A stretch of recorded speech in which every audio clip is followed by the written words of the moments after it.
maybe to reduce some of our stigma, we can really discuss how we got here. Anybody that's heard me talk before has heard the speech of, I don't beat up doctors, I do not beat up our medical community at all. But 30 years ago, remember that chronic pain was coming around as a diagnosis. And doctors were asking you, the pain scale from 1 to 10, tell me what your pain is, because it was determined that these powerful medications could help with chronic pain. And that physicians should be prescribing these powerful medications, your oxycodones, Percocets, and other painkillers to help folks with chronic pain so that they could have a better quality of life. It was only 10 years or so down the road from that we really learned that what happened was people who were on the medications for a long period of time, if they tried to wean off or tried to stop, they learned that they couldn't. So it was really a trust issue from everywhere. We trusted the docs trusted the information they were given. We worked with the doctors worked with us, but the monster was built. And when Pandora's box was opened, we just could not seem to get it all back into the box. So people became addicted to the prescription drugs. Well, let's say dependent on the prescription drugs. And one age group that really hit harder was our older age group. I got to be careful how I use older, but we get the older age group who have been working for years, who may have had injuries. Now, I'm one of those people. I've had multiple injuries, multiple broken bones, multiple surgeries. So I can sympathize and empathize with folks who say they have chronic pain. But for that population of people, this seemed to be something that would work, that you could keep your pain level down and could function as fully as possible. And only in around 2000 or a little after, it was learned that folks had built up a tendency to become dependent or addicted to these medications. So the medications become harder to get. Doctors tried to wean off, or doctors would stop prescribing because they were understanding that, hey, these medications are doing, in some cases, more damage than good. But please understand, these medications are great for folks who are terminally ill, to help keep the pain level down and controlled during end-of-life circumstances. And really, that's what they were made for. But once people realize that, I can't get the prescription that I need to get it from somewhere else. And these prescription medications all of a sudden had a street value. And you saw prescription medications being sold on the street. And it got expensive. But people were doing it. And people were functioning. We heard our DA talk about crime went up. Well, yeah, people were starting to get, needed money for the drug, stealing the drug from relatives or other folks. You would start hearing more stories about people breaking into houses and just going and getting the drugs. And that was also happening here along with nationwide. One of the other problems that we had was just a huge increase in our death rate. The last number we got from last year was almost 70,000 people died from overdose. Most of them unintentional. Please understand, unintentional. They did not mean to do this. They were taking the medication because it started with pain and it evolved to this. So, what hit the street? The illegal drugs. You started seeing an increase in heroin, an increase in fentanyl mixed with heroin, and now it's almost all fentanyl that's on the street. It became cheap, easy to get, and you're seeing more and more of that in the news every day. And in the meantime, we're seeing our numbers start to go up and go up. So, how did we get here?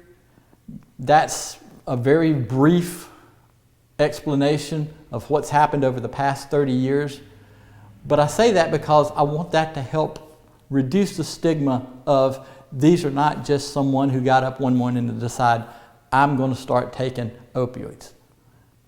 They started doing this for no other reason than just to get high. In most cases, that is not the reason. Does it happen?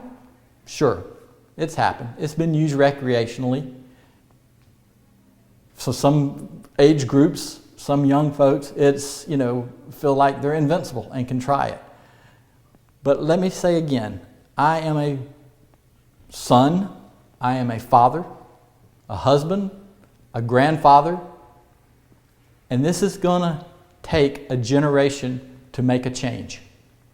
It is a generational change, meaning it's going to take some time. I've got grandkids, 4 and 6 years old.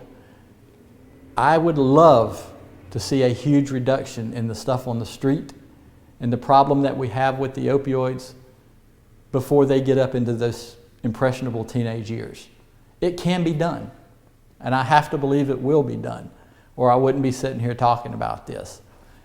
Continued education, continued input from the community, continue to bring in the resources that we need to battle this. Understand that sometimes treatment means going outside the county, being open to that, because that's just where the facility is that you need at that particular time. You'll hear more about this as we go along. I hope that this helps. And again, I look forward to talking to you a little more later on in the event. Welcome. My name is Tracy Stefik, and I'm the Senior Director for Safe Communities at Safe Project.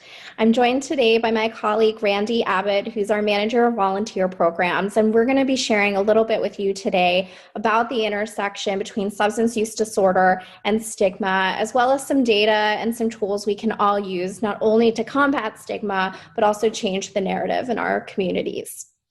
So a little bit about Safe Project here.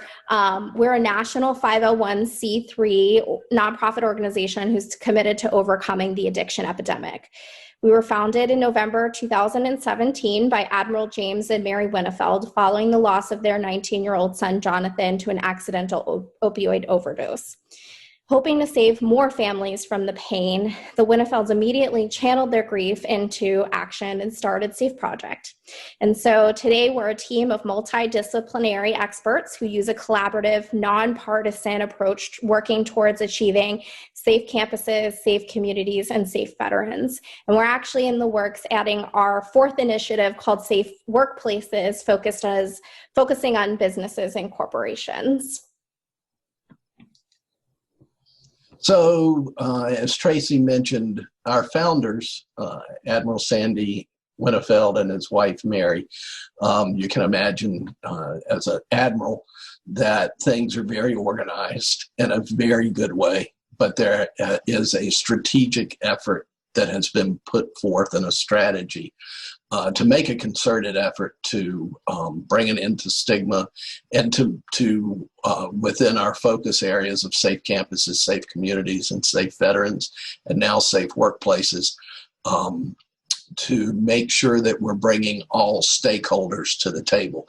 You can see our 6 lines of operation, which come from that philosophy of making sure that all stakeholders are a part of the effort within each of those focus areas.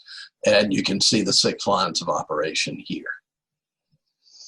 So let's talk a little bit about what addiction is and why it occurs.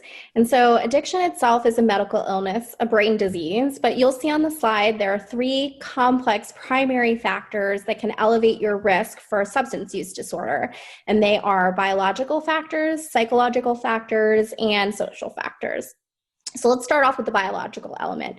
The National Institute on Drug Abuse defines addiction as a chronic relapsing disorder characterized by compulsive drug seeking with continued use even despite the harmful consequences and long-lasting changes.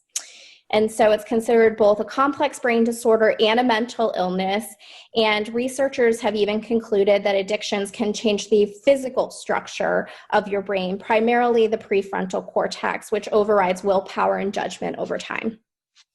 And so besides the way that addiction fundamentally changes the structure of our brain, there's biological factors as to why substance use disorder occurs. So these are things that are like our genetics, our DNA, hormones, our neurochemicals. They all play a role into whether we are more or less susceptible to substance use disorder. And so a good example of that is how if we have a parent that has substance use disorder, that elevates our risk in turn. But we know as humans, there isn't just one thing that makes up who we are. We are made up of many complex factors. And so there is a psychological component, and this is things like our thoughts or our behaviors and our actions. But there's also a social component. And so from a historical perspective, this might be things that happen to us over the course of our life. So if we had childhood trauma, or how adverse childhood experiences impact us and play a role in our overall health and development. But also the way that our current environment impacts us as well. And so a good example of that is right now with COVID-19 and the pandemic, how we're all sort of facing increased stress and isolation. So really what's difficult about this disease is that it's not tangible. There's not any one of these factors is the same for any one of us. And we don't yet have the technology to measure how any of these factors might impact us like we do for other diseases. So what do we do? How do we figure all of this out and what the causes are? As Tracy just outlined, there are a lot of factors that play into substance use disorder. One of those is mental health, and you've probably heard the term co-occurring disorders. We know, and the linkage is still not 100% clear, but we know that people with a mental health disorder are more likely to also have a substance use disorder in a lot of cases. So what are the statistics? One point that I always like to point out, because when I heard it the first time, it really, really stuck with me, is that this issue is a pediatric issue. That's the issue of substance use disorders. So what does that mean? That really hit me when the person said that in the meeting I was in. I thought a pediatric issue. How's this a pediatric issue? Well, there's a survey that was done, and 90% of the people who took the survey, and these were people who identified as having a substance use disorder, 90% said they started experimenting with drugs or alcohol in high school. Over 60% started in middle school. So as we start to look at the statistics and we start to develop strategies from those, we know that we have to start prevention younger. Also, the National Survey on Drug Use and Health does a survey every year that kind of measures where we are. Pre-COVID-19, we had seen a significant decrease in opioid use disorder. And despite those gains, overdose deaths had increased, underscoring the risk of potent illicit synthetic opioids. Heroin use among 18 to 25-year-olds had decreased significantly. And then past year marijuana use disorder and past year LSD use significantly increased in adolescents. So we see one thing go down, we see another thing go up. Unfortunately, during COVID-19, we have seen an increase in almost all areas. People have lost access to treatment. Some programs and treatment programs have had to go virtual or quit meeting altogether. So people have lost a lot of those support mechanisms that are out there, making it that much more evident of what we need to do and how we need to move forward through this time. Thanks, Randy. And I think that this concerning rise that we expect for 2020 is exactly why it's so important that we have the conversation around stigma right now, because we not only need to combat stigma, but we need to work on changing the narrative, focusing on our strengths, promoting acceptance, and shifting as a society toward valuing health and well-being and celebrating recovery. So what does stigma look like in our communities? Really, it's stereotypes and prejudice that result from misconceptions about mental health and substance use disorder. So really, it's twofold. One, there's external or public stigma. These are reactions from the general public, which might also be systemic. But two, there's internal self-stigma, and this is prejudice in which we turn on ourselves. So really what it looks like in our day-to-day can be shaming, isolation, embarrassment, withholding help, avoidance, coercive treatment, segregated institutions, and even discrimination. So it really just comes from the long-lasting inaccurate beliefs, but also creates less willingness for people to seek treatment. And previous studies have even shown that the public has withheld help from some minority groups for a corresponding stigma, and research suggests that being exposed to stigmatizing language over a period of time can affect clinical judgments and quality of care. So people with substance use disorder really are also just generally falsely considered to be more responsible for their condition by the general public, and that has an influence on attitudes and behaviors as well. There's a lot of stereotypes that exist in which depict people with substance use disorder as being more dangerous or unpredictable. And people with substance use disorder often internalize this stigma, feeling shame, and will refuse to seek treatment as a result. So how does our language play into stigma, and what can we do to change that language and thereby starting to change the stigma that goes along with substance use disorder so often? Well, if we start thinking of using person-centered language, person-first language, and looking at the person first rather than the disorder first. So instead of saying addict or alcoholic, say a person with substance or alcohol use disorder. A former reformed addict or alcoholic, a person in recovery or long-term recovery. Drug abuse, use drug misuse or harmful use. One that you still hear a lot, it's dirty or dirty drug screen. You know, people that are using drugs are not dirty. And that just really further stigmatizes the disease. So person-centered language might be actively using or testing positive for substance use. And there are many, many others. There is online, there's the Addictionary, which you can Google and find, and it gives you many, many examples of languages that we can change to help end stigma. So something that we're doing that's really cool at Safe Project is the hashtag No Shame Pledge. And it's a way that we're raising awareness to fight stigma. We believe at Safe Project there is no shame in getting help or talking about mental health and addiction. So I'm encouraging all of you to log on to our site and sign our pledge and help us combat the negative perception that is out there, and support others in talking about their own disorders. By signing the pledge, you're helping us to create a nationwide movement. And because we're currently in production to create a map that tracks these pledges and commitments from around the country, it helps us to signal that there is solidarity and create a sense of community, support from all around, especially when we know it's a real time of disconnection and isolation. So number one, I'm challenging you all to be the first in your community to light up North Carolina on the map. And also encouraging you to continue to check on our social media platforms, because we have some really neat prizes and challenges lined up in connection to the pledge coming out. But also, the hashtag No Shame Pledge is something that's a great community organizing tool that can be used to drum up political will and raise awareness in your own community about how you're combating stigma.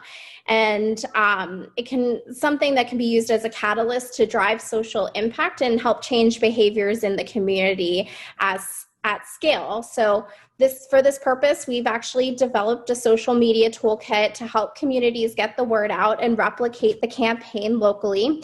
The toolkit has a downloadable flyer, a news brief about the campaign, graphics, and even sample social media posts that are all prepackaged, out of the box, and ready for your community to use. And so if you do use these materials for a local campaign, what I would say is just make sure you tag us at Safe Project US on social media. And also we'd love to share, see any of news articles that are highlighting your work in action. So we're really excited to see what you do with it. So what are some other resources? Probably the number one thing we hear from families that are dealing with a family member with a substance use disorder is where to start. Where do I begin? How do I find treatment? How do I find treatment that's right? So we created the SAFE project, SAFE Locator, and you can go to the SAFE Locator at the link on the slide, answer a few questions about your particular situation, and that will populate a list of potential treatment centers that meet that criteria. And I say potential treatment centers because we do encourage you to always vet fully the treatment centers that are in that list, and to make sure that they do indeed fit your particular situation and your needs. We're also in the process of developing the National Family Support Locator, which will be the first of its kind. And it's exactly what it sounds like. It's going to be a list of things that families can turn to and places that families can turn to find resources. We need your help with that. Sorry, dogs, I love them. So we need your help with that. If you could go to the link here and let us know what's going on in your community. What are the resources that are there, and encourage those resources to fill out the survey. That would be great. And then there's our community playbook. So the community playbook is exactly maybe what it sounds like. Maybe it doesn't. It's a playbook or a roadmap or a guide, if you will, to get a community coalition up and running, make sure that they bring the right stakeholders to the table and know how to organize and how to get going to make the most impact. So wrapping it up today, Randy and I both want to extend our sincere thanks for having us. If you have any questions, our contact information is available on the slide. We're here at any time. Thanks again. Thank you. Hello, my name is Robert Hassel, and I'm the Chief of Police for the City of Reedsville Police Department. The opioid crisis. We hear about it on the news, and we know that the opioid overdoses has not only affected us across our country and across our state, but it has affected us right here at home, here in Reedsville and Rockingham County. You know, people who are addicted to drugs and opioids, you know, there's many factors that go into that, whether it's prescriptions that have been overprescribed, whether these are illicit drugs that someone may be addicted to. The problem at the end of the day is the same. We are having a high number of overdoses across our county. Over the last 3 years, we have seen these numbers increase year after year across the state and here at home. So what are we thinking we need to do about that? Well, what we have done is we have looked at creating our post-overdose response team, better known as PORT. You know, over the last several years, our enforcement efforts have done a good job in eradicating drugs, locations, and those providers of those drugs to our citizens. But PORT was a different approach. It's more than just enforcement. We're not going to arrest our way out of this crisis. PORT is designed to ensure that we get our healthcare providers, our service providers, to the individuals who need help. So with PORT, what we have done is that a service provider working with our local police department will respond to every person who has been a victim of some kind of overdose.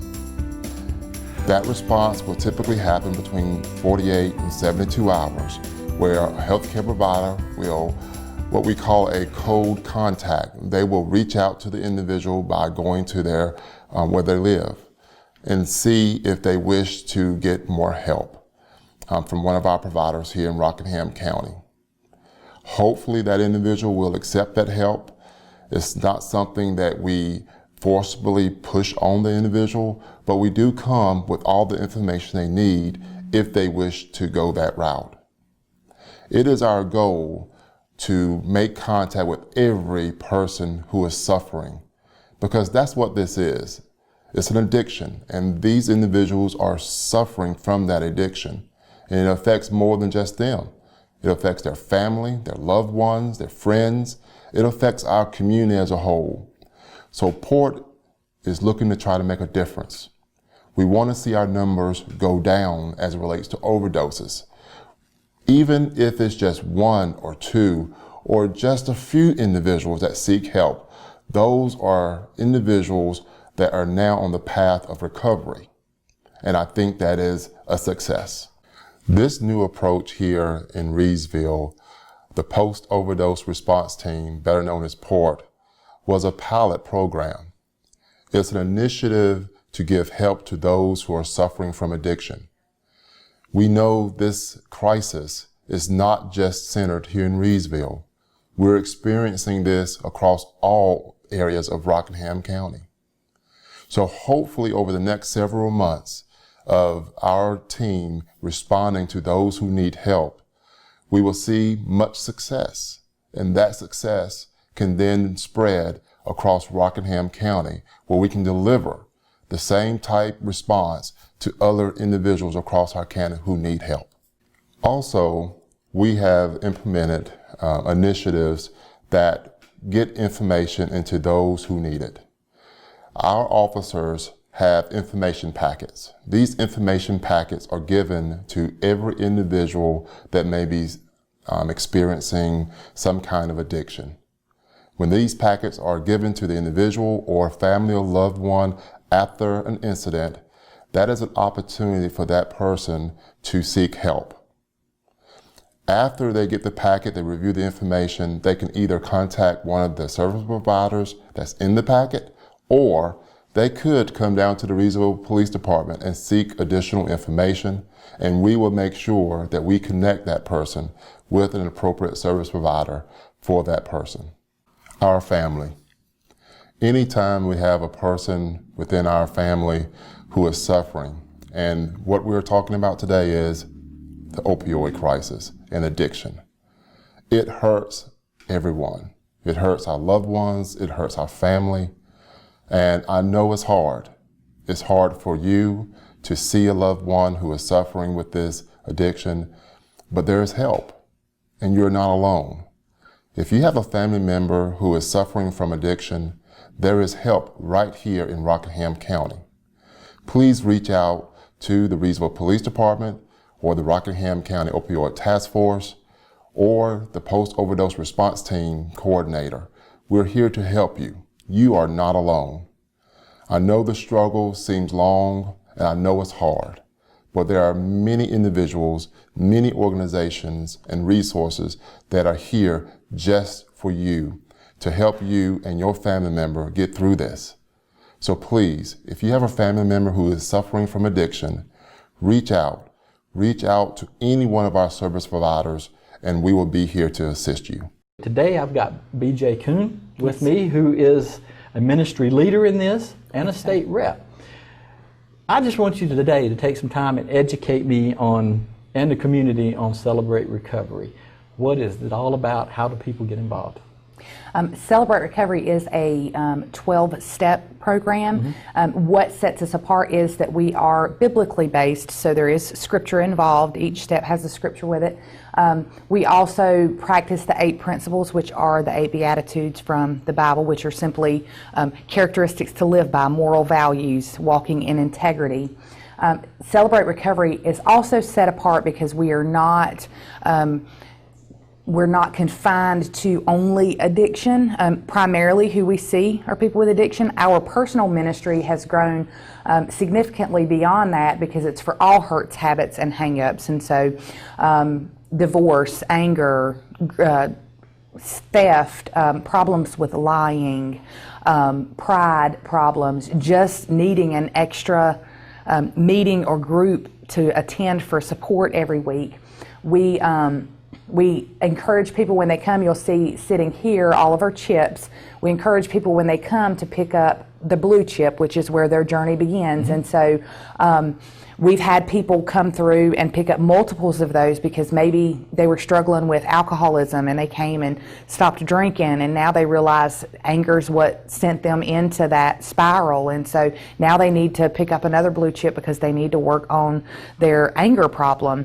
And maybe the anger came from a divorce or an affair that themselves or their spouse had. And so they can also work through that area as well.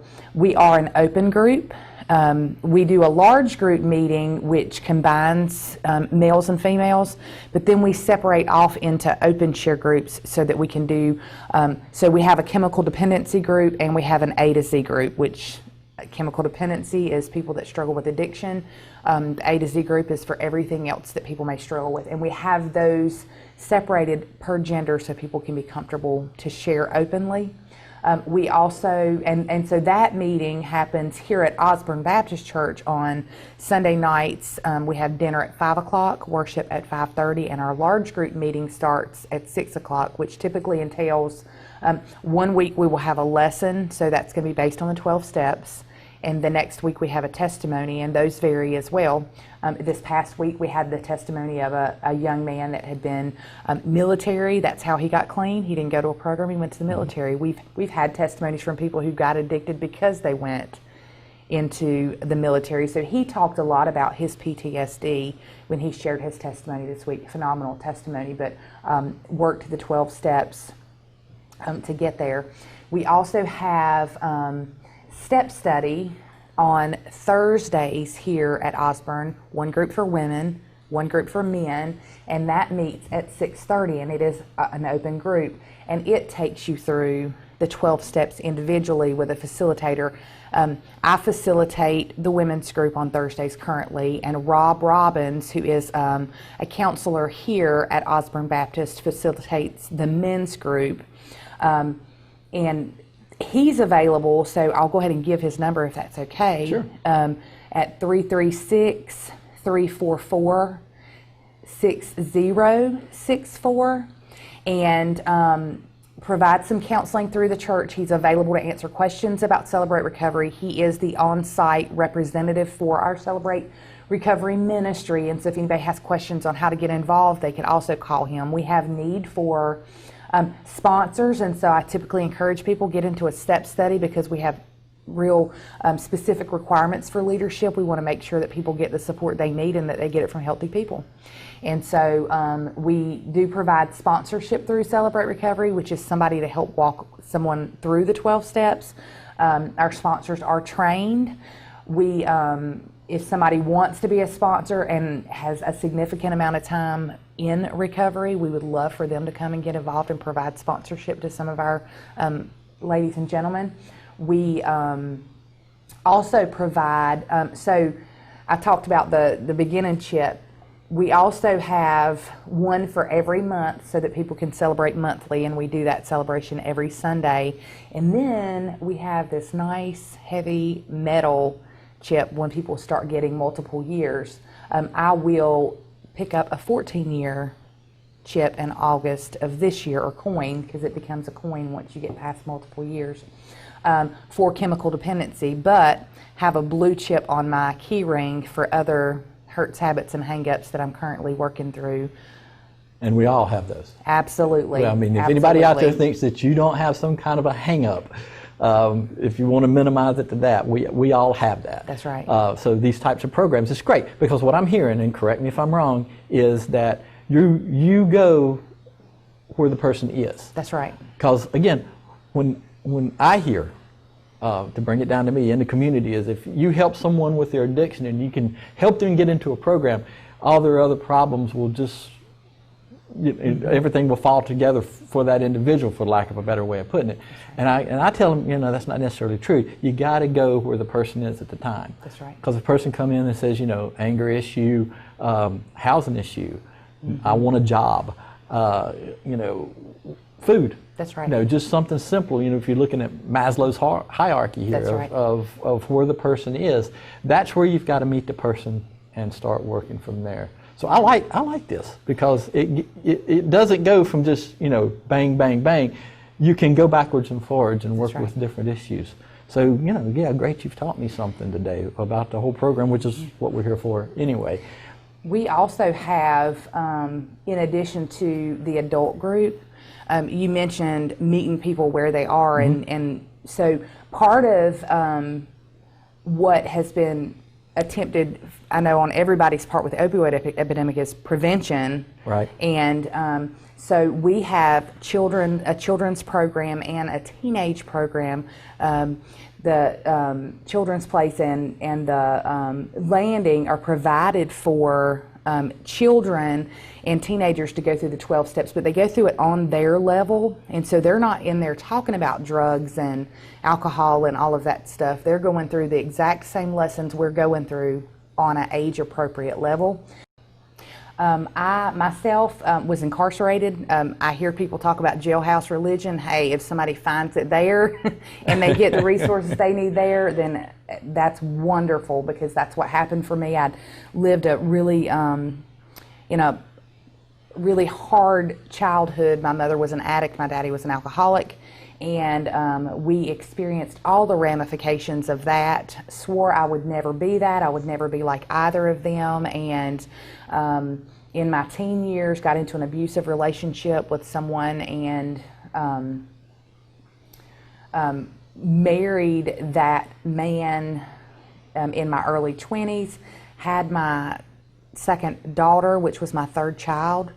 And directly after that, he wouldn't stay home. He was a narcissist. He was constantly on the go. And one day I went with him, and my addiction there began with cocaine. And you know, it took me down a road that there was a point that he was asking me to get money for us and asking me to get him high. And there was a point when I decided, if I'm gonna do it for us, I'm just gonna do it for me. And I left home. I left my kids with what I felt like was good care. Was not the right thing to do. I'm very remorseful for that. Praise God, He has delivered me and really given me the tools to stay clean, and have built those relationships back with my children. And currently going to have a baby in May. Congratulations. And thank you. And so I had to go to a long-term program. There was a lady that just took special calls with me in the jail, and I know sometimes it seems fruitless to people that go and do this jail ministry or counseling inside the jail, because they're watching these ladies come back in, and she watched me come back in several times but never gave up on me. And so this last time I was incarcerated, which was in 2006, she gave me a book that really explained to me what my issue was, a Bible, and the opportunity to get some help. So she started calling some different programs. There was one in Greensboro that she found for me that was long-term, and I went there. It was a 9-month at the time, 9-month Christ-centered program. We worked the 12 steps to Celebrate Recovery. I started Celebrate Recovery back then in 2006, and graduated that program 2007. My children came back 2008, and life has just been phenomenal, but I've had to continue to work these steps and to use the coping that was given to me. I can say that now I don't feel like I'm bound by my addiction, but I have a whole lot of hurts, habits, and hang-ups that I'm continuously healing from and discovering about myself. And so I utilize this program. So not only am I a leader because I want to help other people, I'm a leader because I need it as much as the next person does. And so I'm really compassionate when people walk in for the first time. So this is a cognitive behavioral change. It is, absolutely. And it's not just for you, it's for everyone around you. Absolutely. So you and that has to be learned also. That's right. You know, you just don't drop somebody off and come back and everything's better. It takes a lot of time. And I do appreciate you, whether you realize you said it or not, that it took multiple times to get you involved into something. Someone did not give up on you. That's right. And that's the big thing with the stigma in the community that we want people to understand. This is tough to get over. Amen. And to make that first step. I hear people say, you know, I'm just giving up. It's just not working. Well, you haven't got in the right program yet. There's different philosophies out there. There's different treatments. You got to find what works. That's It right. is out there. This may not be it. I like what I see here, but if this is not for you, then we've already talked about a couple of other treatment facilities and outpatient treatment facilities. We've talked about you can get into inpatient treatment.